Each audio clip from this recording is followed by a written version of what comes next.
Les enfants, à partir de 2 ans, à monter, ils sont très attirés par tout ce qui s'appelle sucrerie. Pourquoi? Parce que ça a un bon goût dans la bouche et aussi c'est pour le cerveau parce que tout ce qui s'appelle sucre, ça produit de la dopamine instantanément dans le cerveau. Donc la dopamine, la sérotonine, etc. Hormonalement, ça fait du bien. Mais l'enfant, il ne connaît pas éventuellement c'est quoi l'hormone, etc. Donc il va toujours être attiré par le sucre. C'est aux parents eux-mêmes d'être des exemples devant l'enfant.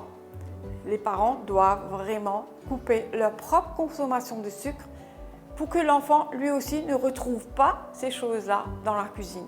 Et je pense que ce qu'on appelle, dans le contexte mauricien, qu'on appelle petit gâteau, il faut faire un bon choix des petits gâteaux pour les enfants.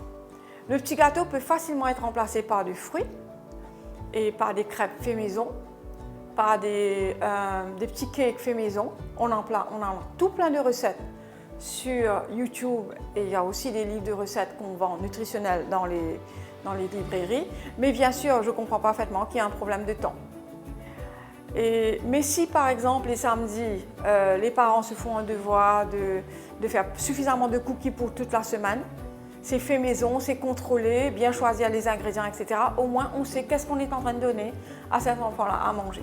Quand vous allez voir les biscuits qu'on a dans les supermarchés, les petits gâteaux qu'on appelle, etc., prenez la peine de lire le label. Vous allez être choqué de voir les colorants qu'on s'en sert dedans. Vous allez être étonné si vous prenez chaque colorant, que vous allez faire une recherche sur Google. Vous allez être choqué comment ces colorants littéralement blessent, détruisent et créent une inflammation. Ça peut aussi devenir une inflammation chronique dans le paroi intestinal, dans le mucus lining comme on l'appelle, de l'enfant, comme pour les adultes aussi, hein, mais comme on parle pour les enfants, on reste sur les enfants. C'est destructeur. Il faut éviter à tout prix ce genre de petits gâteaux. Créez votre petit gâteau à la maison parce qu'à la maison, vous n'allez pas mettre des colorants et vous allez bien choisir vos ingrédients. Je vais aussi venir sur tout ce qu'on fait à partir de la farine blanche. Ça aussi, attention, la farine blanche contient, ça va finir par devenir une source de glucose dans le sang de cet enfant-là et ça va être très dépourvu de nutriments. Alors bien choisir ces ingrédients, choisir les ingrédients qu'on appelle whole avec les fibres, etc. Les ingrédients entiers et comme la farine brune, comme il y a toutes sortes de farines maintenant, la farine d'amande, etc. où au moins vous savez que vous avez une certaine dose de nutriments dedans.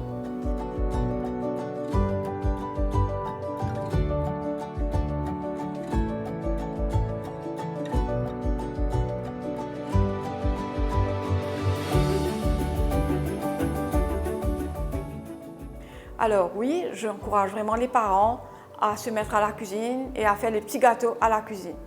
Aussi maintenant, quand l'enfant va à l'école, c'est vraiment de privilégier l'eau et de ne pas trop donner des jus de fruits synthétiques parce que quand vous regardez les jus de fruits commerciaux qu'on vend dans les supermarchés, encore une fois, prenez la peine de lire.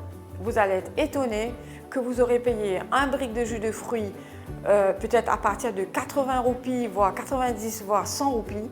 Mais quand vous regardez qu'est-ce qu'il y a dedans, il n'y a pas grand-chose. Alors qu'avec 100 roupies, on peut encore avoir 3 pommes, 3 oranges et faire des jus pressés d'orange envoyés à l'école, dilués avec un peu de miel et avec un peu d'eau. Ça, c'est vraiment l'idéal.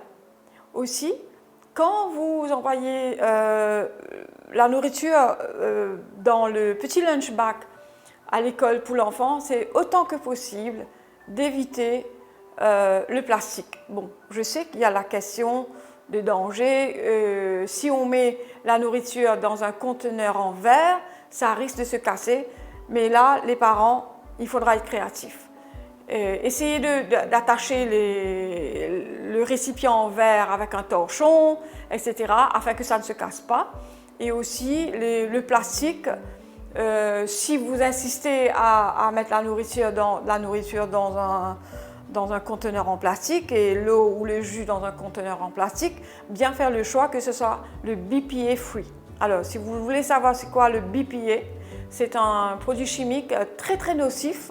Le bisphénol est très très nocif et ça part dans la nourriture, ça part dans le jus.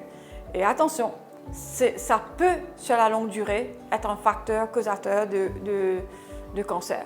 Donc, prenez des petites bouteilles en verre, mettez des housses avec et envoyez à l'enfant.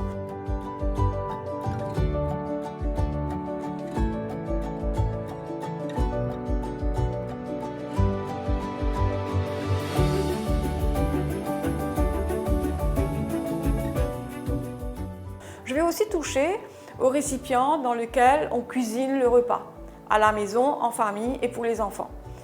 Et je vais vraiment attirer l'attention sur les récipients qu'on appelle, je ne vais pas dire la marque, mais vous allez voir les récipients où il y a une couche de revêtement anti-adhésif. Alors là, vraiment, il ne faut pas cuisiner dans des récipients comme ça, parce que ces récipients à revêtement, c'est un revêtement chimique, totalement chimique, qui, quand ce récipient est posé sur une source de feu, eh bien, le contenant chimique de ce revêtement part dans la nourriture. Et quand on prend une nourriture qui est cuisinée dans ce genre de récipient, ce produit chimique va être très très nocif pour le système digestif, mais plus loin encore pour les hormones. Ça va agir comme ce qu'on appelle un xénogène, c'est-à-dire ça va faire croire au corps que c'est une forme d'hormone. Ça peut perturber la croissance et la puberté de l'enfant dans les années à venir. Et j'ai remarqué aussi que les jeunes enfants, à partir de 9 ans, ont un corps beaucoup plus développé qu'un enfant de 9 ans, de 20 ans de cela.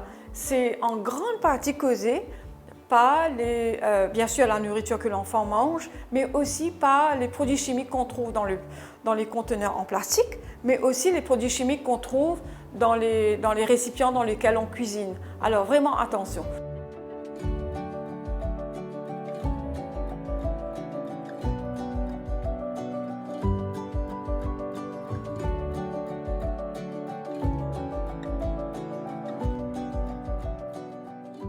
J'attire aussi l'attention sur les récipients en aluminium. Il faut carrément bannir les récipients en alu dans la cuisine.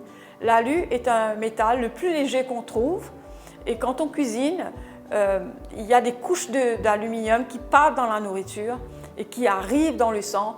Et vous imaginez, à force de cuisiner dans l'aluminium, combien d'aluminium on a dû accumuler dans notre sang. Et comme ça, c'est un métal léger, ça ne s'élimine pas facilement et ça nuit à notre système nerveux cérébral et qui va définitivement, ça peut s'afficher comme des symptômes de perte de mémoire, etc. Alors vraiment faire attention au choix d'ustensiles qu'on se sert dans la cuisine. Littéralement, si on peut bannir tout ce qui s'appelle plastique dans la cuisine, tout ce qui s'appelle revêtement, des ustensiles à revêtement et tout ce qui s'appelle alu, enlever. Et aussi, oui, c'est vrai qu'il y a certaines personnes qui achètent des récipients à revêtement Stone. Alors, le revêtement Stone, il est bien en lui-même, il n'est pas toxique. Néanmoins, c'est un revêtement qu'on met sur un support alu. Donc, il y a le récipient en alu en dessous du revêtement. Éventuellement, comme le Stone, il est perméable, donc quand on va cuisiner avec un récipient revêtement Stone, l'alu va venir. Et quand on va préparer la nourriture d'un enfant, d'un adulte dedans, nous allons éventuellement avoir de l'alu dans le corps. Il y va de même pour les récipients à revêtement céramique. Oui, le céramique, il est très bien, mais c'est le support qui est en dessous qu'il faut bien vérifier. Donc voilà, j'ai un peu touché aux ustensiles, aux conteneurs dans lesquels on met de la nourriture. Tout ça, ça compte, encore une fois, pour pouvoir maximiser les nutriments, les vitamines et les minéraux dans le corps de l'enfant.